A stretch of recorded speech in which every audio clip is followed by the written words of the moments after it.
To put it a different way, every single dollar in your wallet is owed to somebody by somebody. For remember, the only way the money can come into existence is from loans.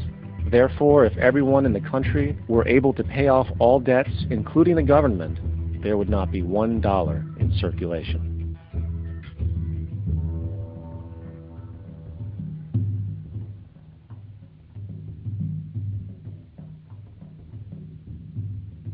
In fact, the last time in American history the national debt was completely paid off was in 1835, after President Andrew Jackson shut down the central bank that preceded the Federal Reserve.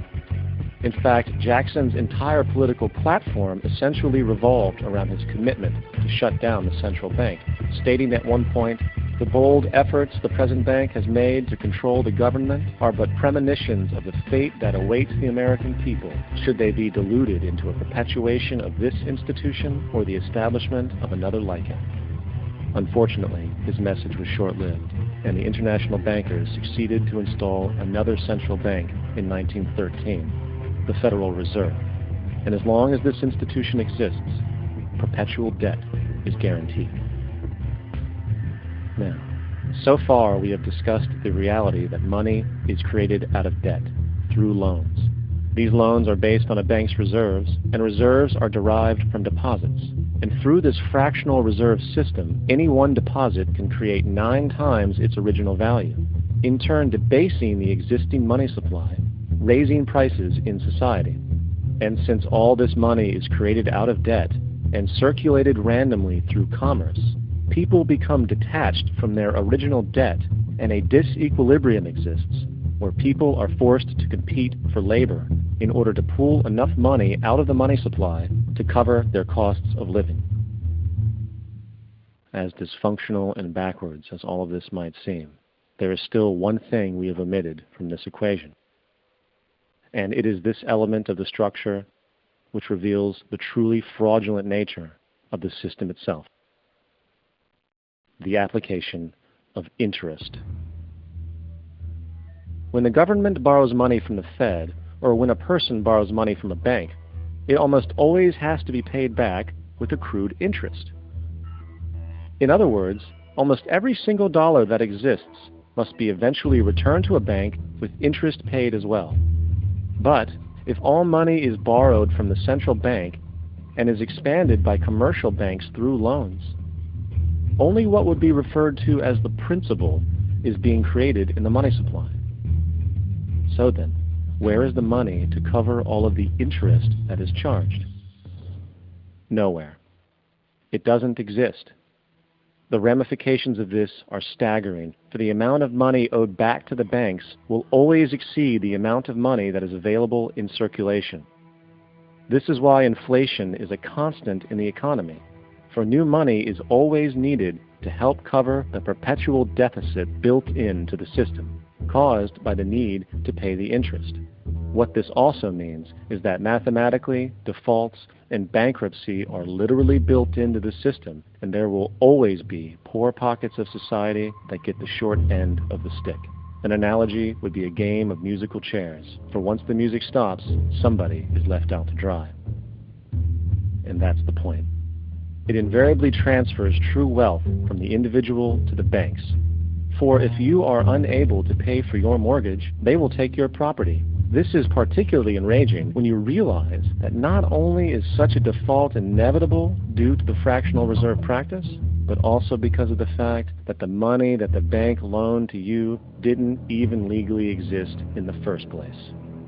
In 1969, there was a Minnesota court case involving a man named Jerome Daly, who was challenging the foreclosure of his home by the bank which provided the loan to purchase it. His argument was that the mortgage contract required both parties, being he and the bank, each put up a legitimate form of property for the exchange. In legal language, this is called consideration. Mr. Daly explained that the money was, in fact, not the property of the bank, for it was created out of nothing as soon as the loan agreement was signed.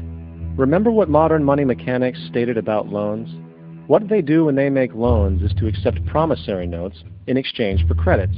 Reserves are unchanged by the loan transactions, but deposit credits constitute new additions to the total deposits of the banking system. In other words, the money doesn't come out of their existing assets. The bank is simply inventing it, putting up nothing of its own, except for a theoretical liability on paper. As the court case progressed, the bank's president, Mr. Morgan, took the stand, and in the judge's personal memorandum, he recalled that the plaintiff, bank's president, admitted that, in combination with the Federal Reserve Bank, did create the money and credit upon its books by bookkeeping entry. The money and credit first came into existence when they created it. Mr. Morgan admitted that no United States law or statute existed which gave him the right to do this. A lawful consideration must exist and be tendered to support the note. The jury found that there was no lawful consideration, and I agree. He also poetically added, only God can create something of value out of nothing. And upon this revelation, the court rejected the bank's claim for foreclosure, and Daley kept his home. The implications of this court decision are immense.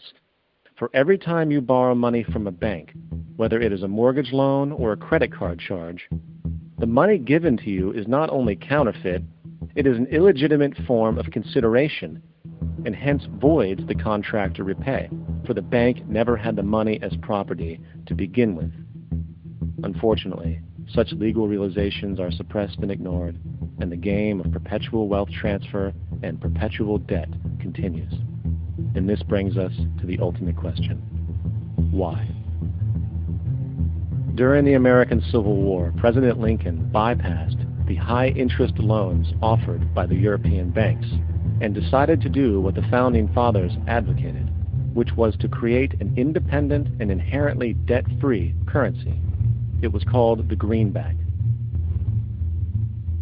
Shortly after this measure was taken, an internal document circulated between private British and American banking interests stated, "Slavery is but the owning of labor and carries with it the care of laborers, while the European plan is that capital shall control labor by controlling wages.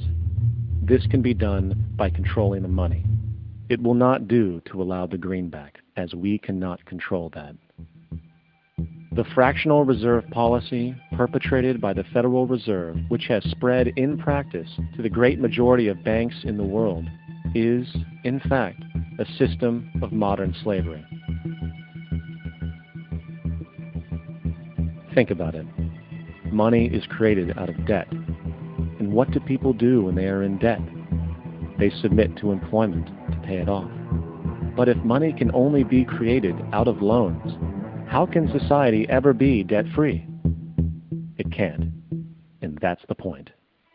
And it is the fear of losing assets coupled with the struggle to keep up with the perpetual debt and inflation inherent in the system, compounded by the inescapable scarcity within the money supply itself, created by the interest that can never be repaid, that keeps the wage slave in line, running on the hamster wheel with millions of others, in effect powering an empire that truly benefits only the elite at the top of the pyramid. For, at the end of the day, who are you really working for? The banks. Money is created in a bank and invariably ends up in a bank. They are the true masters, along with the corporations and governments they support. Physical slavery requires people to be housed and fed. Economic slavery requires people to feed and house themselves. It is one of the most ingenious scams for social manipulation ever created, and at its core, it is an invisible war against the population. Debt is the weapon used to conquer and enslave societies, and interest is its prime ammunition.